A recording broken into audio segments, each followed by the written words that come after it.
Good morning students. आज हम class 11th का second chapter structure of atom पढ़ रहे थे। इसमें हम क्या पढ़ेंगे? आज पढ़ेंगे ड्यूल नेचर ऑफ इलेक्ट्रॉन्स, यानी कि इलेक्ट्रॉन की द्वैती प्रकृति। क्या पढ़ेंगे? इलेक्ट्रॉन की द्वैती प्रकृति। देखिए इलेक्ट्रॉन की द्वैती प्रकृति क्या होती है। इलेक्ट्रॉन कण तथा तरंग दोनों की भांति कार्य करता है। एक इलेक्ट्रॉन के होता है वो कैसे कार्य करता है? एक तो तरंग की तरह यानी कि वेव की तरह, और किसकी तरह कार्य करता है? कण की तरह गति भी करता है।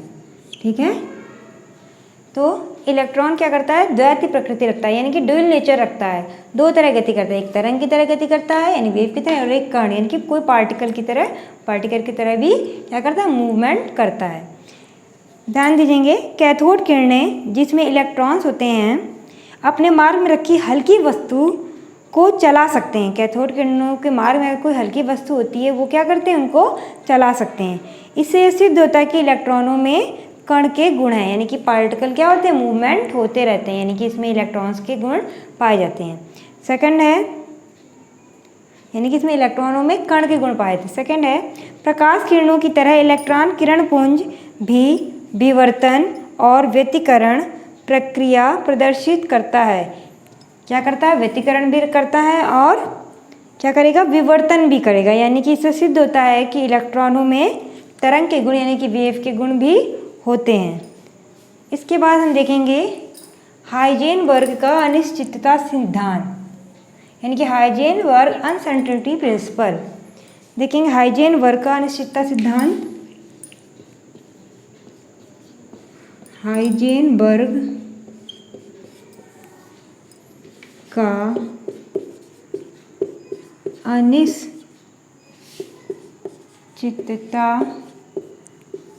सिद्धांत।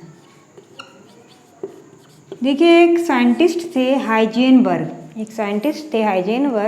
इन्होंने एक सिद्धांत दिया, इसीलिए इनके नाम पर ये सिद्धांत पड़ा हाइजेनबर्ग का अनिश्चितता सिद्धांत। अनिश्चितता मतलब निश्चित ना होना, यानी कि निश्चित ना होना। इसी के नाम पर इनके नाम पर ही ये एक प्रिंसिपल बना। सुनिएंगे हाइजेनबर्ग का अनिश्चितता सिद्धांत क्या था।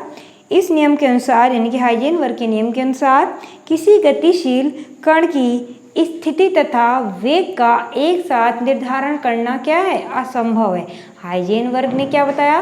किसी कण की, कोई एक पार्टिकल है, कोई कण है, उसकी क्या करेंगे? उसकी गतिशील कण की स्थिति, कोई पार्टिकल है वो मूवमेंट करता है, उसकी स्थिति उस समय, यानी कि वो क्या हो? जब रुकी हुई पोजीशन पे उसकी स्थिति, और उसके मूवमेंट यानी कि जब वो चल रहा हो, यानी कि उसमें जब वेग हो, मोशन हो, जब चल रहा हो, वेलोसिटीज में हो, दोनों का एक साथ निर्धारण करना असंभव है। यानी कि दोनों के एक साथ उसकी निश्चितता ज्ञात नहीं की जा सकती, इसीलिए कह दिया गया अनिश्चितता सिद्धांत। मान लीजिए हम कह दें कि हम चल रहे हैं, हम एक पार्टिकल हैं, हम चल रहे हैं, तो आप कहोगे अभी हम चल ही रहे हैं, ठीक है, तो आप बोल सकते हैं चल रही हैं, ये तो नहीं कह सकते चल भी रही हैं, रुकी भी हैं। अगर हम रुक जाएं तो आप कहेंगे कि ये रुके हुए हैं, चल नहीं रहे हैं, यानी कि दो चीज़ों का एक साथ निर्धारण करना क्या है? असंभव है। हाइजेनबर्ग ने यही बताया कि कोई कण या तो वो गति कर रहा होगा तो हम उसकी स्पीड निकाल सकते हैं क्या है, या तो वो क्या होगा? रुकी हुई अवस्था में होगा तो हम बता सकते हैं ये रुकी हुई अवस्था में है। यानी कि रुकना और चलना दोनों एक साथ संभव नहीं है। ये किसने बताया था? हाइजेनबर्ग ने बताया था। कोई कण गतिशील अवस्था में और रुकी हुई अवस्था में एक साथ नहीं रह सकता। ठीक है, किसी गतिशील कण की स्थिति तथा वेग दोनों का एक साथ यथार्थ निर्धारण करना संभव नहीं है। मान लीजिए उन्होंने कहा कोई पार्टिकल एक्स मान लें, डेल्टा एक्स, किसी कण की स्थिति निर्धारण की अनिश्चितता हो तो डेल्टा पी उसका संवेग मान लें। ठीक है, मूवमेंट का निर्धारण की अनिश्चितता हो तो सिद्धांत के अनुसार फॉर्मूला क्या होगा? कहने का मतलब हाइजेनबर्ग ने एक फॉर्मूला दिया था। फॉर्मूला क्या था? डेल्टा एक्स यानी कि रुकी हुई अवस्था उसकी, इंटू डेल्टा पी यानी कि मूवमेंट में है जब वो, संवेग उसका, delta x into delta P हो जाए एच अपॉन 4πm। ये क्या है? कांस्टेंट है। यहाँ जो आपको x दिया है ये क्या है? x को एक कण की गति है, p क्या है? डेल्टा p संवेग है, h क्या है? प्लांक कांस्टेंट है। क्या है? Planck constant.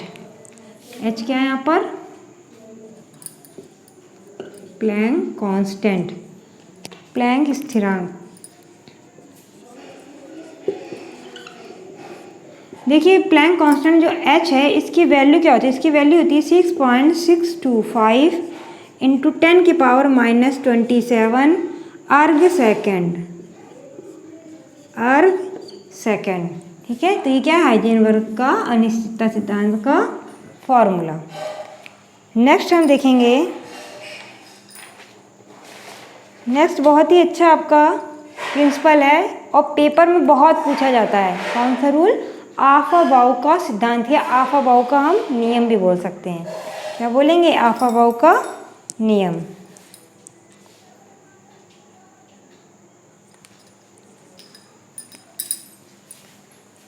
आफाबाउ प्रिंसिपल देखेंगे।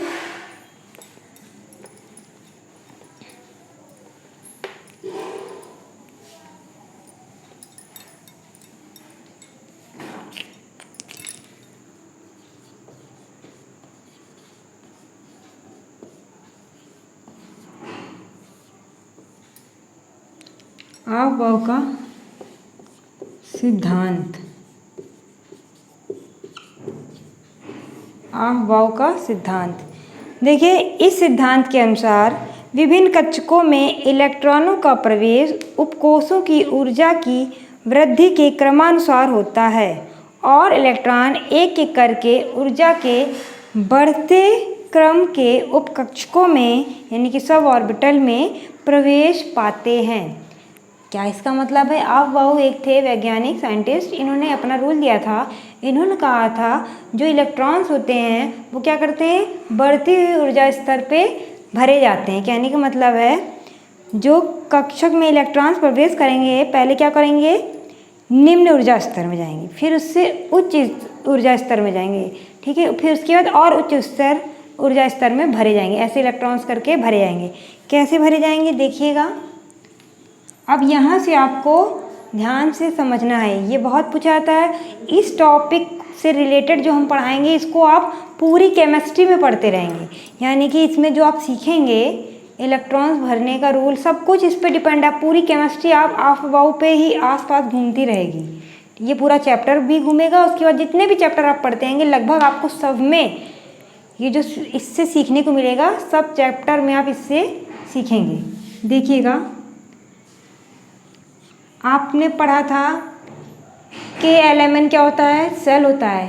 SPDF क्या होता है, सब सेल होता है यानी कि उपकोष होता है और इसके अंदर ऑर्बिटल होते हैं जैसे 1s 2s। ठीक है, तो हम वही बताने जा रहे हैं। देखिए ये K1 क्या है, सेल है। S क्या है, आपका सब सेल है। देखेंगे 1s कैसे रूल भरा जाता है, 2s आप इसको ऐसी कॉपी में बनाएंगे भी, 3s 4s 5s 6s 7s, ऊपर से एक छोड़ देंगे आप। 1s के बाद कभी भी यहाँ पर 1p नहीं आता है, 1p नहीं आता है। तो आप कैसे लिखेंगे, यहाँ से लिखेंगे। 2 की लाइन चल रही तो अब यहाँ पे लिखेंगे 2p, 3p इसके सामने, 4 है 4p, 5p 6p and 7p। ऊपर से एक छोड़ दिया। अब आगे बढ़ेंगे, जैसे यहाँ पर एक 1p छोड़ा था, अब यहाँ आगे जाएंगे। SPDF 4 होते हैं ना आपके, SPDF, S हो गया, P हो गया, हम D लेंगे सब सेल। तो ऊपर से एक और छोड़ेंगे, 2p छोड़ा था, यहाँ पर हम 2d छोड़ेंगे। उसमें 1p छोड़ा था, अब की बार यहाँ से एक छोड़ेंगे, एक इसके नीचे फिर एक छोड़ के चलेंगे, यानी कि यहाँ क्या आएगा 3d। ऊपर से एक कम करते हैं, 3d 4d 5d 6d और इसमें नीचे से भी एक कम कर देंगे, यानी कि जो D सबसेल होता है इसमें 3D होता है, 4D होता है, 5D होता है, 6D नीचे नहीं होता है। अब आगे बढ़ेंगे, फिर एक नीचे कम कर देंगे। यहाँ क्या भरेंगे हम, 4D के बाद यहाँ आ जाएगा आपका 4F और 5F, नीचे से भी एक कम। अब भरने का रूल क्या है, आगे से पीछे की तरफ जाए, फिर यहाँ से यहाँ, फिर यहाँ से यहाँ, फिर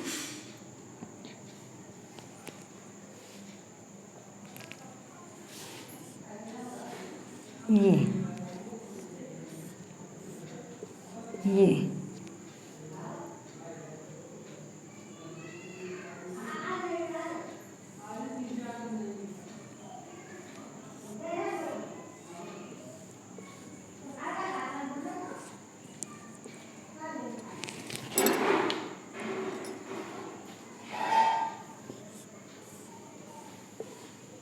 आपको समझ में आ गया होगा।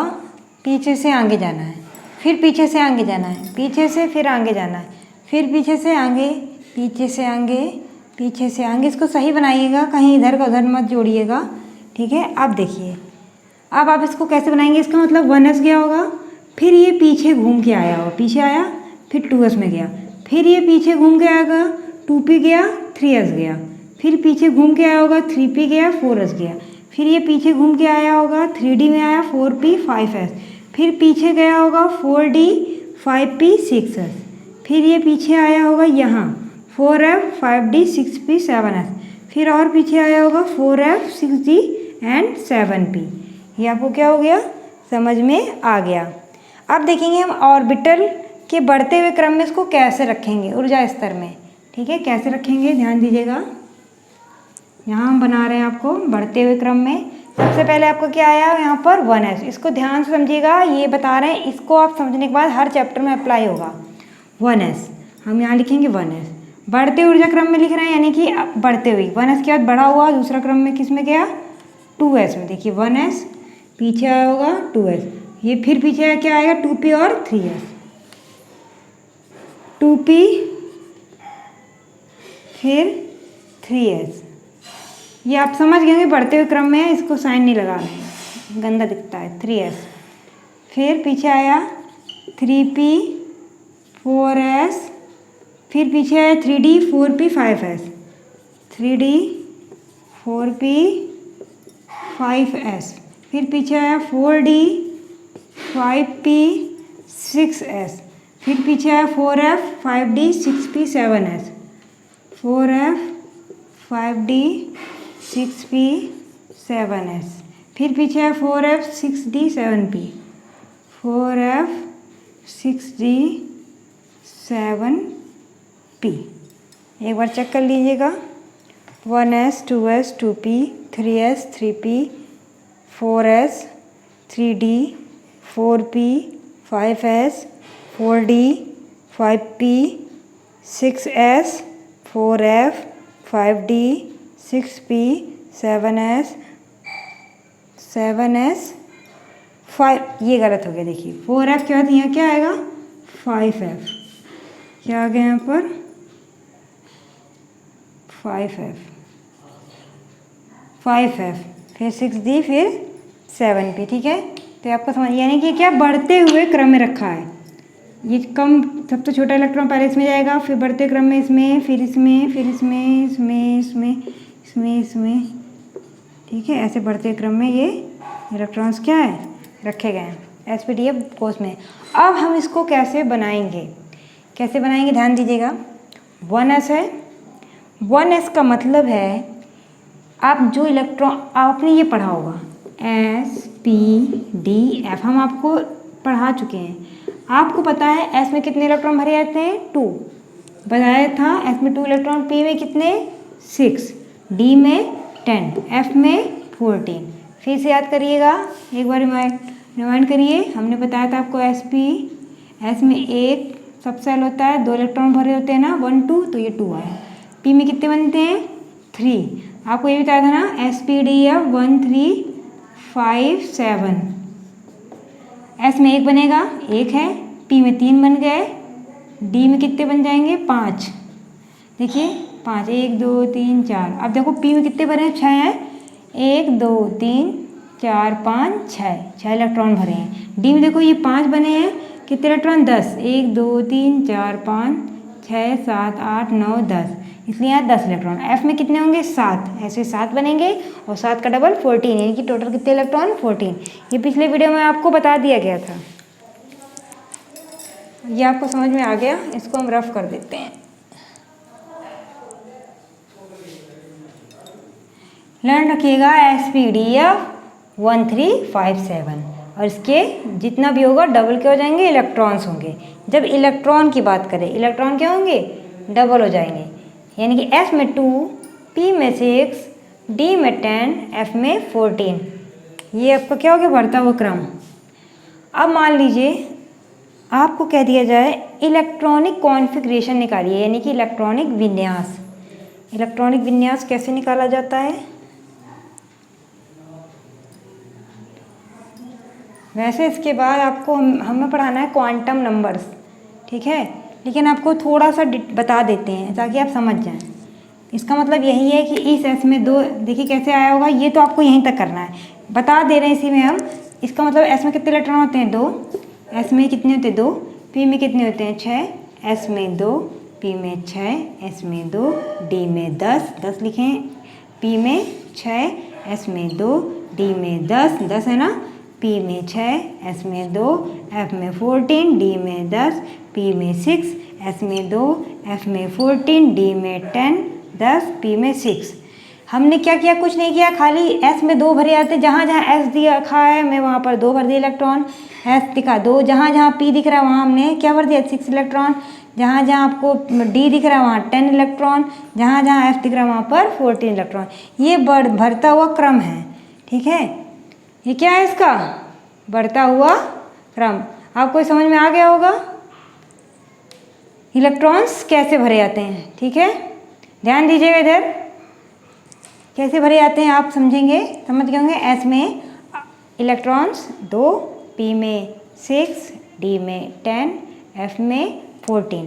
मान लीजिए आपको इलेक्ट्रॉनिक विन्यास निकालने के लिए कहा जाए, क्या दिया जाए? हाइड्रोजन 1 है, पर एटॉमिक नंबर 1 होता है, इसका इलेक्ट्रॉनिक कॉन्फ़िगरेशन निकालिए, यानी कि इलेक्ट्रॉनिक विन्यास। तो आप क्या करो, आपको ऐसे निकालते हो, 1 का 1 होता है, आपसे कह दिया जाए हीलियम का निकालो, तो आप कहते हैं 2 होता है खाली।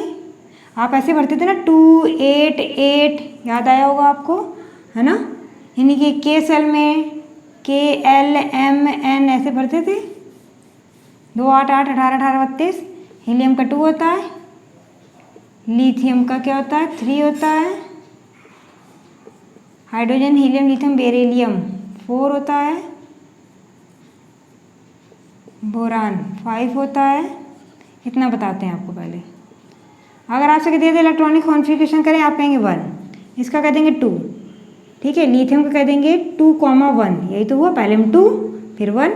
बेरिलियम में कहेंगे 2 फिर 2, 4 है तो 2, 2 हो जाएगा 4। बोरान कहेंगे 2,3, 2, 3, 5, यानी कि पहले में जितने इलेक्ट्रॉन होते हैं 2 भर सकते हैं या 2 से कम, जैसे 2। हाइड्रोजन 1 है तो 1 आया, हीलियम 2 है तो 2 ही आया, इसका 3 है तो 2,1 हो गया, 4 है तो 2,2 हो गया, 5 है 2,3। आपको इलेक्ट्रॉनिक कॉन्फ़िगरेशन आता है, इलेक्ट्रॉनिक विन्यास। अब कह दिया जाए, क्वेश्चन आता है पेपर में कि एसपीडीएफ में इलेक्ट्रॉनिक कॉन्फ़िगरेशन करिए, यानी कि एसपीडीएफ में इलेक्ट्रॉनिक विन्यास भरिए या करिए। क्वेश्चन आएगा कैसे? हाइड्रोजन का एसपीडीएफ में इलेक्ट्रॉनिक कॉन्फ़िगरेशन यानी इलेक्ट्रॉनिक विन्यास निकालिए,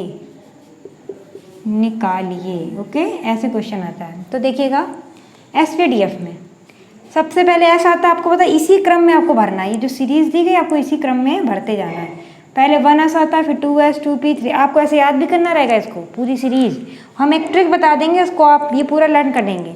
फिलहाल अभी ऐसे बताते हैं, जैसे आप बोलेंगे 1s, 2s, 2p, 3s, 1s2, 2s2, 2p6, 3s2, 3p6, 4s2, 3d10, 4p6, 5s2, 4d10, 5p6। आपको ऐसे लर्न करना है, एक शॉर्ट ट्रिक बता देंगे बाद में आपको, तो आपको पूरा ही लर्न हो जाएगा, ठीक है।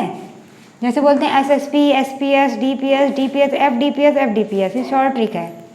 SSP, फिर आएगा SPS, फिर DPS, फिर DPS, फिर FDPS, फिर FDPS नहीं किया, समझ जाएंगे FDP, बस यहाँ तक। फिर से एक बार सुन लीजिए, SSP, SPS, DPS, DPS, FDPS, FDPS। अभी ध्यान ज़्यादा मत दीजिए, पहले इसको सीखेंगे, उसके नेक्स्ट वीडियो में आपको इलेक्ट्रॉनिक कॉन्फ़िगरेशन भरना बताएंगे। मान लीजिए हाइड्रोजन 1 है, तो आप कैसे बनाएंगे? 1s, पहले 1s आया, 1s कितना इलेक्ट्रॉन है? 1, तो आप क्या करेंगे? 1 भर देंगे। मान लीजिए यहाँ 2 लिखा होता 2, तो यहाँ 2 भर देते, ठीक है। तो इसका इलेक्ट्रॉनिक कॉन्फ़िगरेशन क्या हो गया? हाइड्रोजन का इलेक्ट्रॉनिक कॉन्फ़िगरेशन 1s 1। अब हीलियम का देखेंगे, क्या था? 1s, पहले 1s आता, आपने 1s लिखा, लेकिन कितने इलेक्ट्रॉन भरने? 2, तो हमने 2 भर दिया। अब इसको देखेंगे, ये हीलियम का इलेक्ट्रॉनिक कॉन्फ़िगरेशन हो गया, क्या हो गया? 1s2, ये बनाना नहीं है, नहीं तो आप कह दो ऐसे इलेक्ट्रॉन भर रहे हैं, समझा रहे थे, ठीक है। इसका 1s1, इसका 1s2। लिथियम का देखेंगे, पहले 2 आता है फिर 1, यानी कि K में 2 है, L में 1, KLMN। अब आपको SPDF में भरना है तो आप करेंगे 1S, यानी कि 1S में कितने भर सकते हैं 2। फिर आएगा, हमें तो टोटल 3 भरने थे, ठीक है, हमने क्या भर लिया 1S 2 भर लिया। अब क्या करना है, अब हमको आगे बढ़ना है। देखिए मान लीजिए कह दिया जाए एक घर में 4 बच्चे हैं, एक बच्चा 2 ही रोटी खाएगा, जैसे कि ये, दूसरा बच्चा वो भी 2 रोटी खाएगा, इसके आगे 2 बच्चे आए वो 6 रोटी खाएगा। तो आपको लाइन से ही रोटियां देनी है, इसको 2 फिर 2 फिर 6, तो आप क्रम से ही भरेंगे। पहले हमने इसको क्या किया 2 भर दिया। अब ये कह रहा है मेरा पेट भर गया, हम इसके आगे नहीं खा सकते हैं, तो अब तब आप आगे बढ़ेंगे। इसमें तो 2 था, 2 के आगे था ही नहीं कोई नंबर, तो 2 ही भर दिया। इसमें 3 है तो पहले 1S2, लेकिन 2 भर गया, अब हम 3 नहीं भर सकते, कभी 1S3 नहीं लिख सकते हैं। क्यों? क्योंकि S में कितने इलेक्ट्रॉन रह सकते हैं आपके पास, ओनली 2 इलेक्ट्रॉन्स, कभी 1S3 नहीं भरेंगे। अब इसका देखेंगे, हम ये कर रहे हैं, एरो लगा दें। हाँ, लिथियम का क्या हो जाएगा 1S2, ठीक है 1S2। अब क्या बचा, इसके आगे बढ़ेंगे तो ये आया 2S। अब 2 नहीं लिखेंगे, पहले आप देखेंगे हमारे पास टोटल 3 थे, इसको मिटा दे तो हम आपको बता रहे थे, है ना, कि आप ऐसे भरते थे पहले, अभी आप 10th में ऐसे भरते आए थे, अब ऐसे भरेंगे SPDF में। 3 है 1S2, 2 भर गया, मगर हमें 3 भरने हैं, 2 के आगे यहाँ 3 नहीं लिख सकते। अब कितना बचा, खाली 1, तो S के पास 1 आएगा, यानी 1S2 2S1, 2 और 1 3 हो गया। अब B4 देखिए बेरिलियम का 1S, पहले में तो 2 आएगा, फिर आगे बढ़ेंगे 2 भर गया, आगे बढ़ेंगे क्या आता है 1S2 के बाद 2S2, फिर 2S, हमें 4 भरने थे, 2 भर चुके हैं तो 2 और भर गया, 2 2 4, ठीक है, आपको समझ में आ गया। अब बोरान देखिए, पहले लिखा 1S, 1S में कितने भरेंगे 2 भरेंगे, इसके आगे भर, क्योंकि ये 5 भरने हैं 2 भर गया, अब आगे भरेंगे 2S। तो आपको पता 5 भर के 2, 5 भरना है, 2 भर के कितना बचा 3, तो आप यहाँ 3 नहीं लिख सकते, क्या लिखेंगे पहले 1S2 2S2। अब 2 2 4 भर गया, लेकिन आपको भरना कितना 5, हमने तो S सिर्फ 2 ही रख सकता है, 2 ही रख लिया। इसके आगे हम बढ़े थे तो 1S2 का 2S2 आता है, आपने 2S2 लिख दिया, 2 भर गया। अब इसके आगे कितना आता है 2p आता है ना, 2p6 आता है, लेकिन हमको कितने इलेक्ट्रॉन चाहिए, p कहता है हम 6 इलेक्ट्रॉन तक रख सकते हैं, 1 से लेके 6 तक रख सकते हैं। हमें चाहे 1 दे दो तो भी रख लेंगे, 2 दे दो तो भी रख लेंगे, 3 दे दो 3 भी रख लेंगे, 4 5 6, लेकिन हम 7 नहीं रख सकते, यानी कि p क्या करेगा 6 तक ही सफिशियंट खा सकता है इलेक्ट्रॉन। तो p क्या कर रहा है 6 तक, लेकिन उसके पास हैं कितने 5, 2 भर गए यहाँ, 2 भर गए यहाँ, 4 हो गए, कितना बचा 1, तो यहाँ 1 देखो 2 2 4 और 1 5, बोरान के पास हो गया। अब हम नेक्स्ट देखेंगे,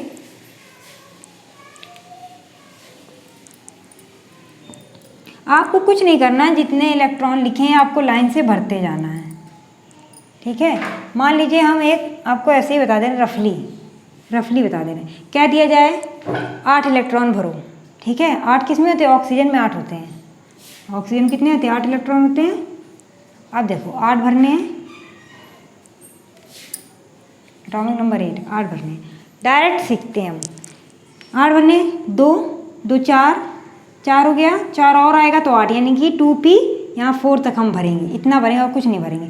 1s2 2s2 2p 4, यहाँ 6 लिखा लेकिन हम 4 तक भरेंगे। मान लीजिए 9 इलेक्ट्रॉन भरने, तो अब क्या करेंगे 2 2 4 5 6 7 8, कितने भरेंगे 5 तक, यानी कि 2 2 4 4 5 6 7 8 9, 5 तक भरेंगे 2p 5, ठीक है। अब कह दिया जाए मान लो 20 भरने हैं, या बोल दिया जाए 10 भरने, 2 2 4 6 10, यानी कि यहाँ तक लिखेंगे 1s2 2s2 2p6। मान लीजिए कह दिया जाए 12 भरने हैं, तो 12 तक देखो 2 2 4 6 10 2 12, यानी कि 1s2 2s2 2p6 3s2, 12 हो गए। मान लीजिए कह दिया जाए 13 भरने हैं, तो 2 2 4 6 10 2 12, यहाँ तक लिखेंगे, और 13 यानी कि 1 और बढ़ रहा है, तो आगे जाएगा 3p6 नहीं भरेंगे, 1 भरेंगे, क्योंकि हमें 1 चाहिए। समझ में आ गया होगा। अब इसको आगे देखते हैं, हम कहाँ पर थे, हमने बोरान हो गया था, कार्बन देखते हैं 6, कार्बन नाइट्रोजन ऑक्सीजन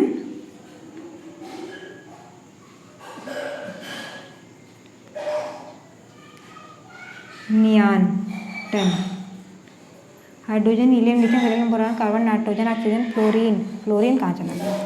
फ्लोरीन 9, फिर नियॉन 10।